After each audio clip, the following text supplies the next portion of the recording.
Ariel de Castro Alves, atualmente sou membro do Instituto Nacional dos Direitos da Criança e do Adolescente, presidente do grupo Tortura Nunca Mais de São Paulo, também estou na OAB presidindo uma comissão de adoção e convivência familiar de crianças e adolescentes. E atuo nessa área há quase 30 anos e a minha relação com a FEBEM, principalmente, se deu a partir da década de 90, em que ia visitar os adolescentes em unidades da FEBEM, principalmente da Imigrantes e do Tatuapé, juntamente com o padre Júlio Lancelotti, com a entidade de direitos humanos, com a Pastoral do Menor, e denunciávamos situações de torturas, de maus tratos, e conversávamos um pouco com os adolescentes sobre o histórico deles, o que gerou o envolvimento com o ato infracional.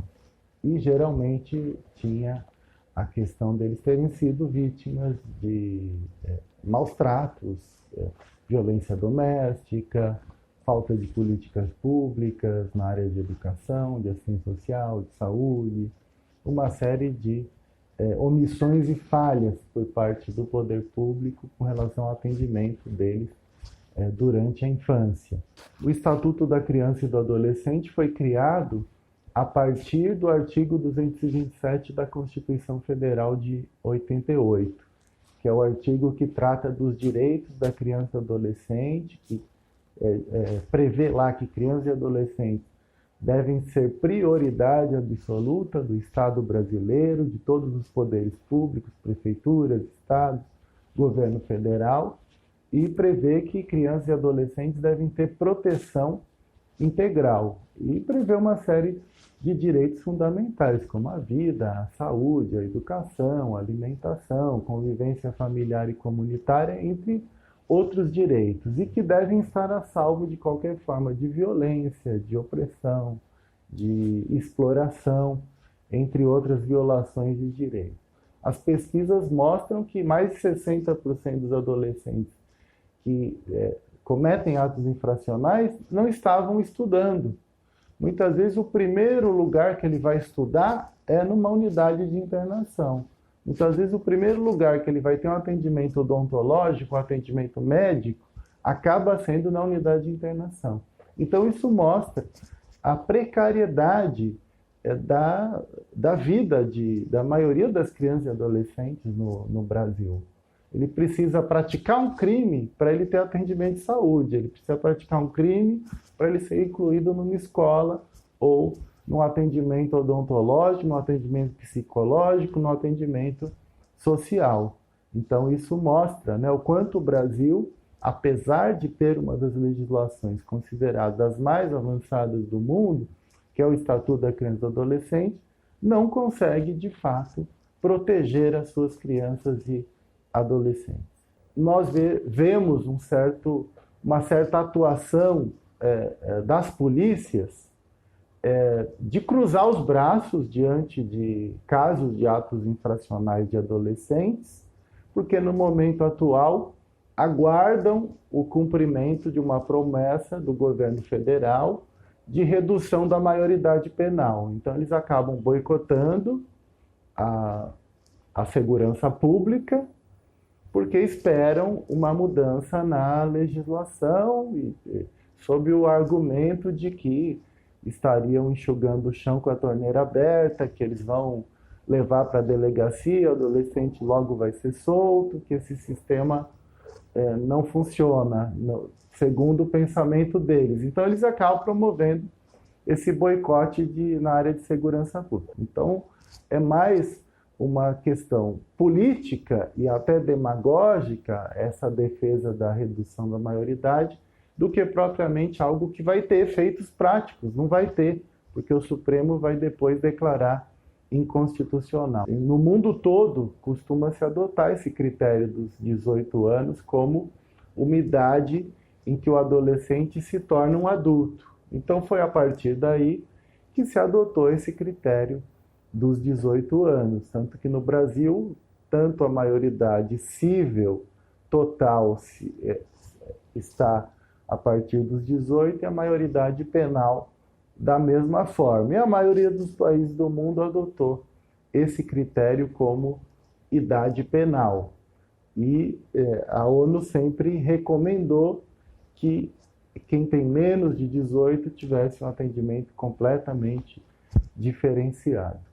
Eu acho que nós deveríamos ter, no próprio Estatuto da Juventude, também um tratamento diferenciado para todos entre 18 e menos de 30 anos de idade, ou até os 29 anos, que é a idade prevista no Estatuto da Juventude.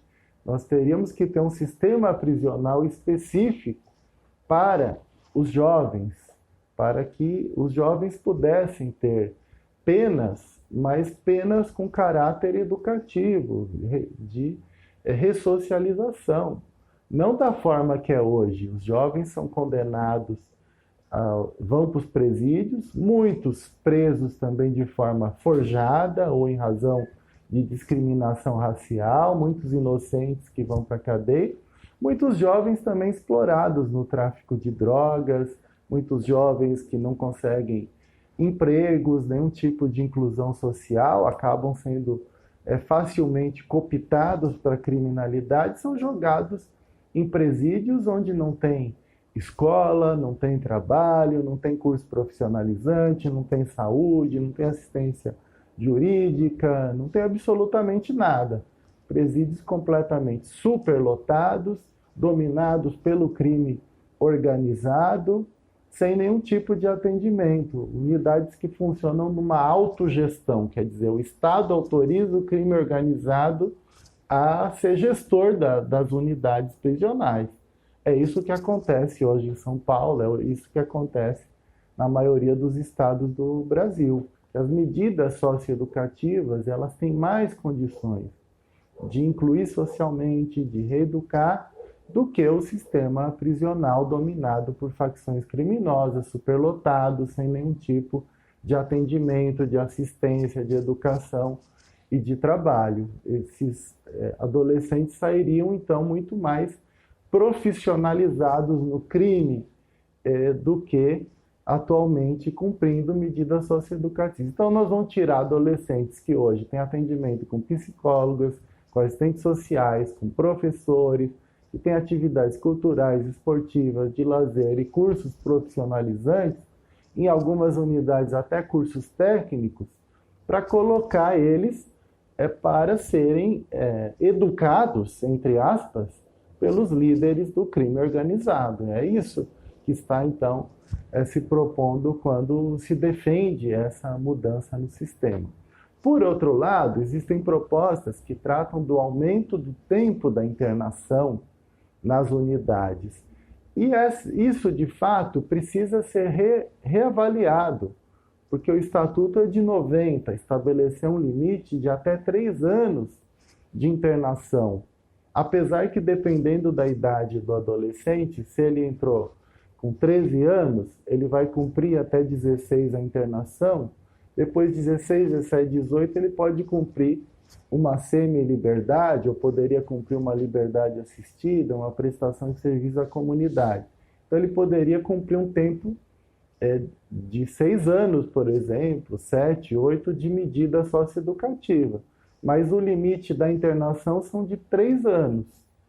E isso tem sido muito questionado, ainda mais quando temos os crimes mais graves, os chamados crimes hediondos, ou os assassinatos. Então, nesses casos, já temos propostas, teve uma comissão especial no Congresso que apresentou proposta de ampliação do tempo de internação para até 8, 9 anos de privação de liberdade. Então, seria mais adequado ampliar o tempo da internação do que reduzir a maioridade penal e colocar esses adolescentes num sistema prisional completamente falido e completamente dominado pelo crime organizado. É muito mais adequado ampliar a internação para que eles fiquem nessas unidades do sistema socioeducativo, com escola, com cursos, com atividades e com condições de poderem se recuperar.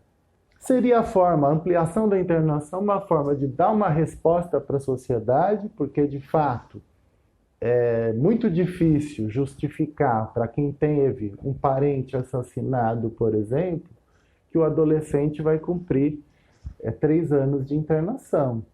As pessoas cobram punições, e com razão, ainda mais em casos de crimes graves, em casos de mortes. Então isso precisa, de fato, ser reavaliado.